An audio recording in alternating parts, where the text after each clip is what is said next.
इस समय हम पहुंचे हैं पुंछरी के लोठा बाबा जी का मंदिर है यहाँ पे। और पुंछरी का लोठा मंदिर जो है वो ये राजस्थान की बाउंड्री में पड़ता है। जो ये गोवर्धन परिक्रमा है, गोवर्धन परिक्रमा के मध्य में जो गोवर्धन पर्वत का जो आधा रास्ता जहाँ पे होता है वहाँ पे जो है आधी यात्रा पूरी होती है। तो यहाँ पुंछरी का लोठा मंदिर जो है वो स्थित है।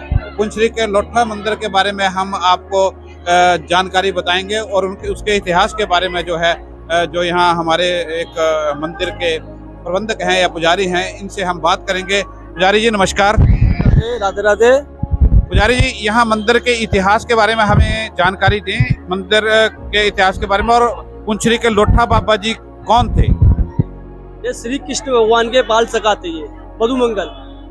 जब भगवान अष्ट सखाओं में सब में बड़े यही थे मधुमंगल जी। जब भगवान की लीला चल रही थी यहाँ पे ब्रज में, तो इनका लीला जब समाप्त हो गया तो यहाँ से प्रभु जाने लगे द्वारका। अब इनको भी बोले प्रभु हमारे साथ चले आप। इन्होंने मना करा, प्रभु हम नहीं जाएंगे, हम तो ब्रज में रह के बात करेंगे। आपको जाना तो जाइए, आपको तो लीला जो समाप्त हो गई है और आपको तो जाना ही है। तो ठाकुर जी ने इनको बोला आप बैठो, विराज करो यहाँ पे। जो भक्त परिक्रमा करने आए साक्षी, उनकी लेनी है, आपको अटेंडेंस करना है। जो बगैर दर्शन करे आप पे जाएगा, उसकी परिक्रमा नहीं मानी जाएगी। उन्होंने बोला प्रभु हम आपके भक्तों की हाजिरी तो लेंगे इस जंगल में, पर हमको भूख लगी, प्यास लगी, अन्न का वो हमको भूख लगा, तो हम क्या कहाँ जाएंगे जंगल में उधर। उन्होंने प्रभु आपको ना भूख लगेगी ना प्यास लगेगी, सिर्फ माखन मिश्री का दूध का भोग लगेगा। तो उनको ठाकुर जी ने इनको वरदान दिया, ना आपको भूख लगेगी ना प्यास लगेगी, सिर्फ माखन मिश्री दूध का भोग लगेगा आपका। या अन्न खाते नहीं है, पानी पीते नहीं है ये।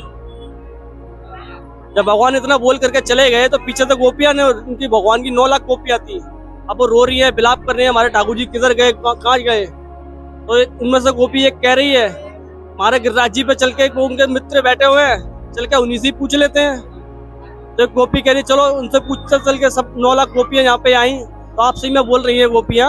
अरे वो कह रही है तू पूछ ले इनसे, वो कह रही है अरे तू पूछ ले। तो पूछने से नाम पड़ा इनका पुछरी। अब पुछरी गाँव बसा है ये। जब इतना भगवान को इन्होंने बताया गोपियों को, क्या आपके भगवान तो चले गए द्वारका, आप भी अपने अपने लौट जाइए। तो वो पूछने से नाम पड़ा पुछरी। अब पूछ करके लौट गई तो लोठा नाम पड़ा इनका। पूछ करके लौट गई तो पुछरी का लोठा नाम पड़ गया इनका। जब इतना कल के चले गए वो, तो इनका बोल के इनके माखन मिश्री सामने आ गया। ठाकुर जी ने इनका भोग लगाया माखन मिश्री का। ये सतयुग में शिव है और त्रेता में हनुमान और द्वापर में मधुमंगल। ये अन्न खाए ना पानी पीवे फिर भी पड़े सलौटा, और धन्य धन्य रे तो ये पुछरी के लोठा। स्टेशन से उतरने के बाद अपने गोवर्धन गिरिराज जी आया जाता है। गोवर्धन जी दान घाटी पड़ता है, दान घाटी से अपना परिक्रमा बैटरी रिक्शे में या उसमें आप चल करके आ सकते हो। ये 12 किलोमीटर में पड़ता है पुछरी का लोठा।